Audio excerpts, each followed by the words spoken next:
The low-poly pixelated aesthetic of early 3D games on the PlayStation 1 was a defining characteristic of that era. Due to the hardware limitations of the time, game developers had to work with a low number of polygons and blurry low-resolution textures to create 3D environments and characters.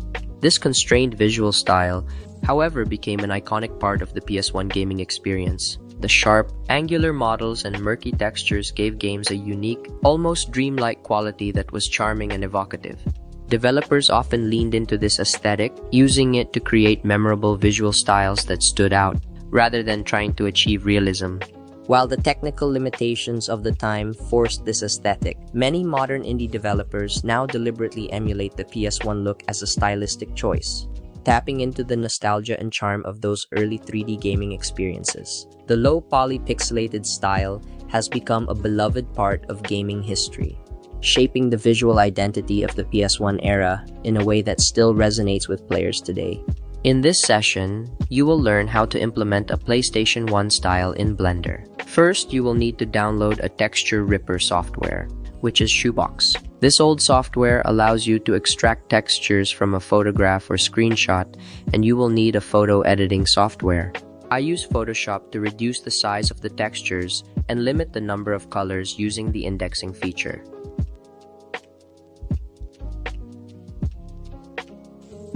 On the right side of the Blender interface, locate the Properties panel. This panel has several tabs represented by icons. Click on the Render Properties tab that's look like a small camera icon. To adjust the viewport samples, in the Render Properties tab, scroll down to find the sampling section. In the Viewport subsection, set the viewport samples to 1. To adjust the film size, scroll down to find the Film section. In the Film section, locate the Filter Size setting. Set the filter size to 0.01. In the Color Management section, locate the View Transform drop-down menu. Set the View Transform to Standard. To emulate the numpad, go to the Edit menu at the top of the Blender interface. Select Preferences from the drop-down menu. In the Preferences window, navigate to the Input tab on the left side. In the Keyboard section, check the box labeled Emulate Numpad.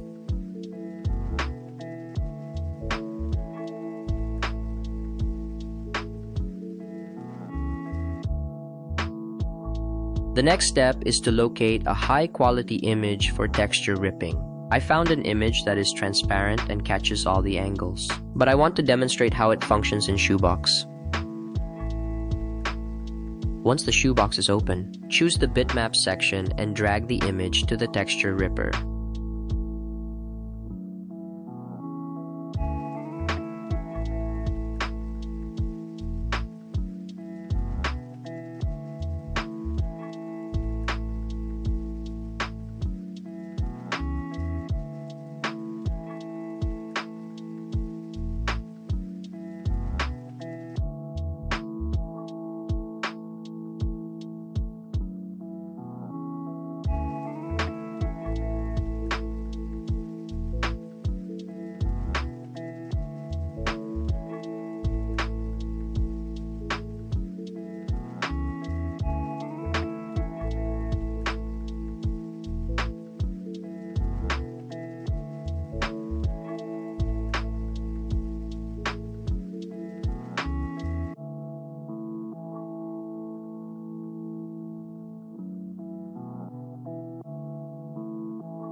Once you are complete, we can now edit it using Photoshop.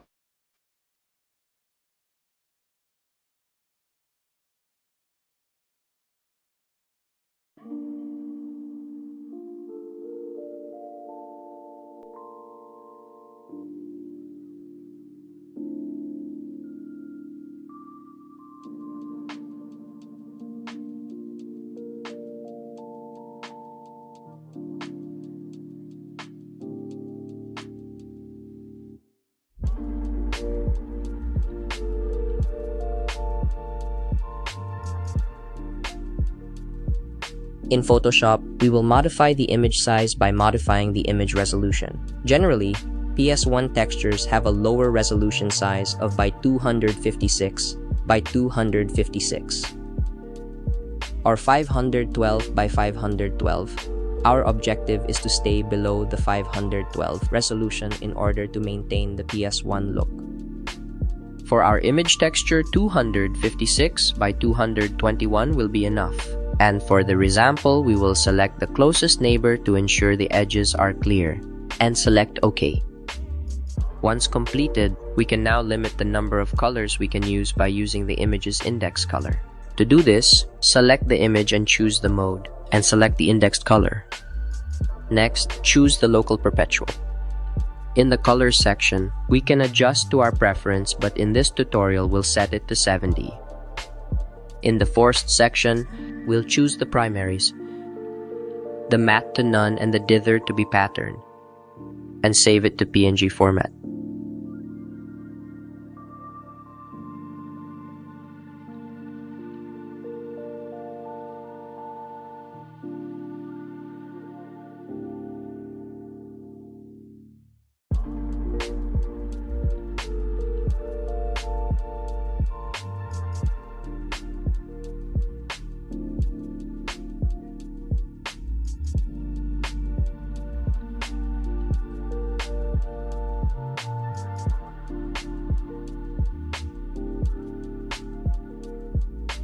Utilize our image texture as a reference when we are modeling.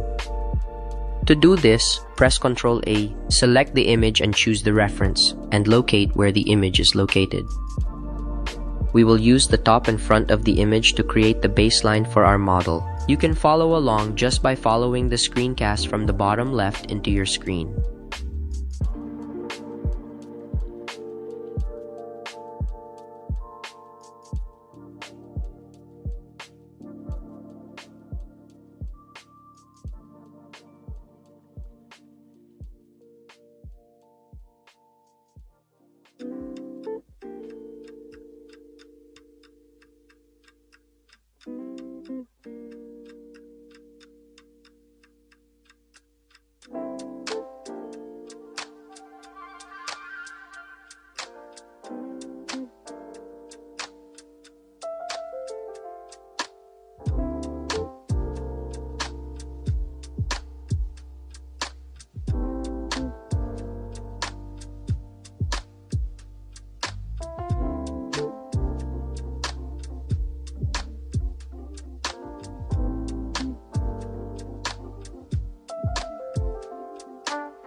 We'll now add the texture to our model. Open the shader editor. Select New Material. Switch Principled BSDF to Diffuse BSDF.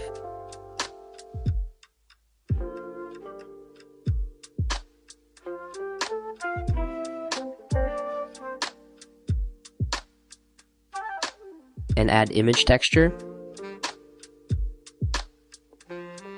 Connect our image texture's output to our Diffuse BSDF's first input. We'll use the closest to prevent blurriness in our image.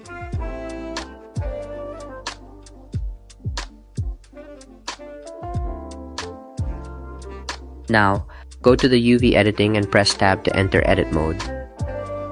Choose Face Select Mode. Next, go to the Y-axis view.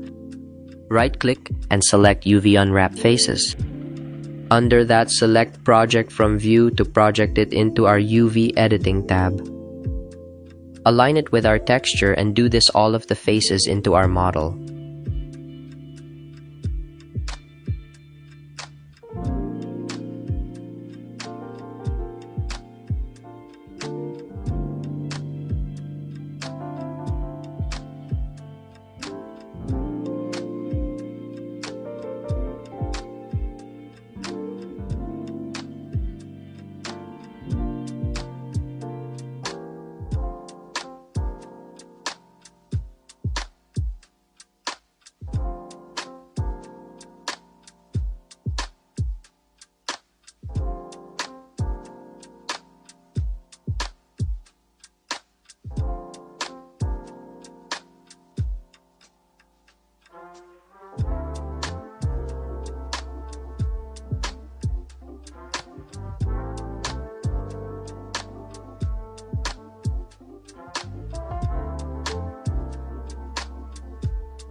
Once you have completed this step, we can add details like the buttons and the screen by using the knife tool and the inset feature. And we can also avoid the texture being stretched by enabling the correct face attributes and also keep connected.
First, add a mix color node in the shader editor.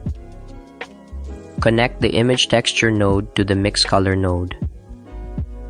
Then, add a color attribute node in the shader editor. In the Properties panel, select the Data Properties tab.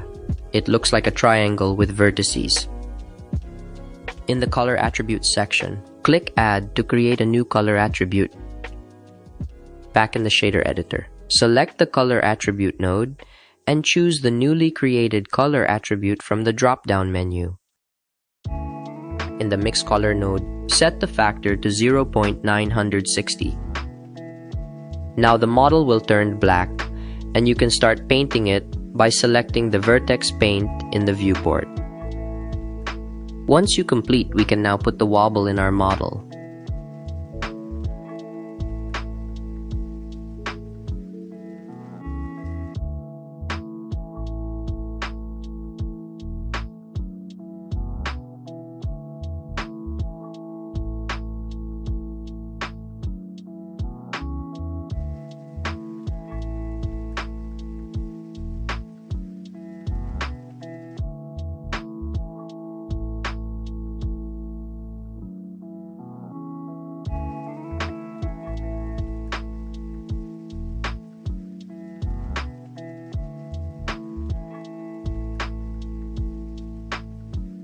The Kwobbler add-on will automatically make your models wobble using geometry nodes. You can download it from my GitHub page or on Gumroad. Links are in the description below. To install the add-on, go to the Preferences tab and select Add-ons. Click Install and navigate to the folder where you downloaded Kwobbler. Enable the add-on by checking the box next to its name. To use the add-on, press N to open the sidebar, then select the Kwobbler tab. Make sure no objects are selected in your collection. Click on the Scene collection in the outliner, and click the Setup PS1 button in the Kwobbler panel. This will generate a new collection containing a plane mesh, where you can set up the wobble effect.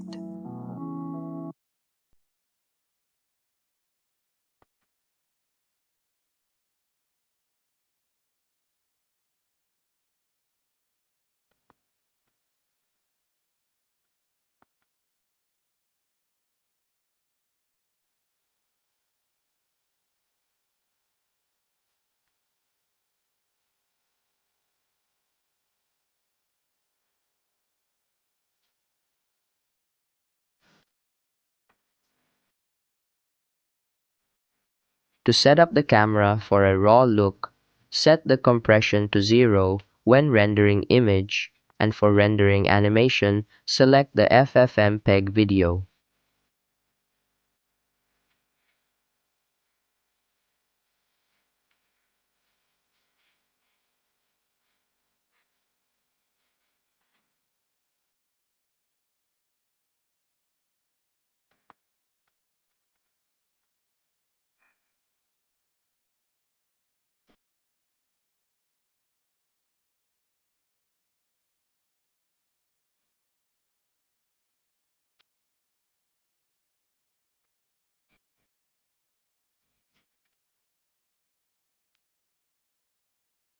I recommend installing Blender's built-in Tri-Lighting add-on, which provides a ready-made lighting setup.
Add an area light below your model to cover the lighting underneath.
Use empty arrows to parent the camera without moving its location.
I'll also add a simple animation and adjust the model's rotation in the graph editor.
For a PS1 style look with noise and pixelation, go to the Compositing tab and check Use Nodes to generate a node tree.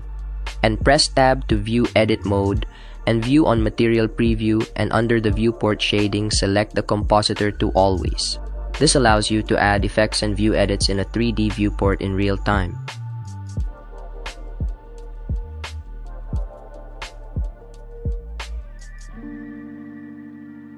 Add a transform scale node and connect its output to the first input node in the composite.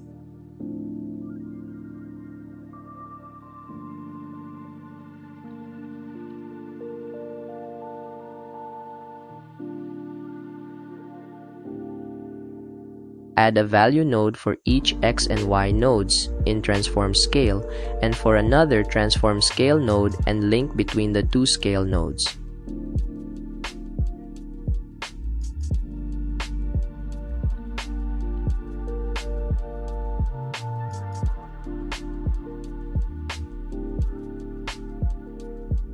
Connect the image to color, then link the transform scale's image output to the render layer's image node, and we can now adjust the pixelation level.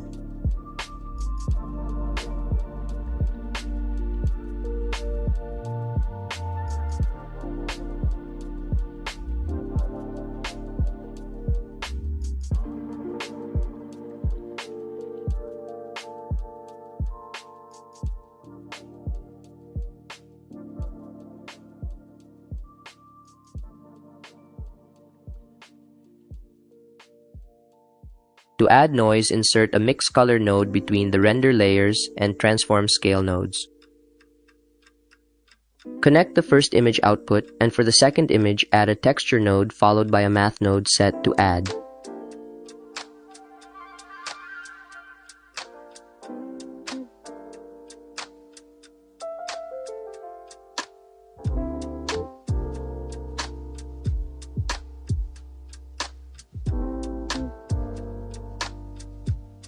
Create a new texture in the Properties tab under Texture Properties.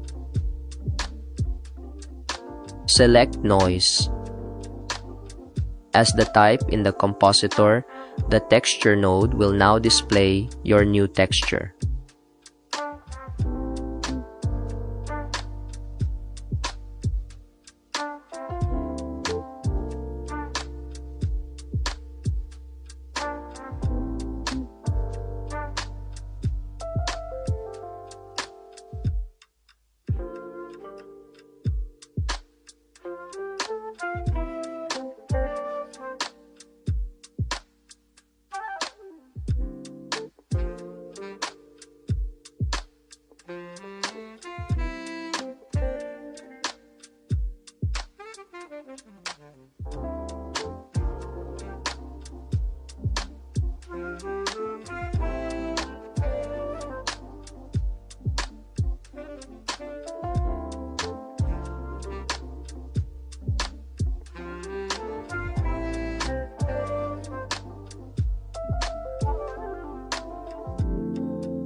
That's it. You've created a PS1 style in Blender.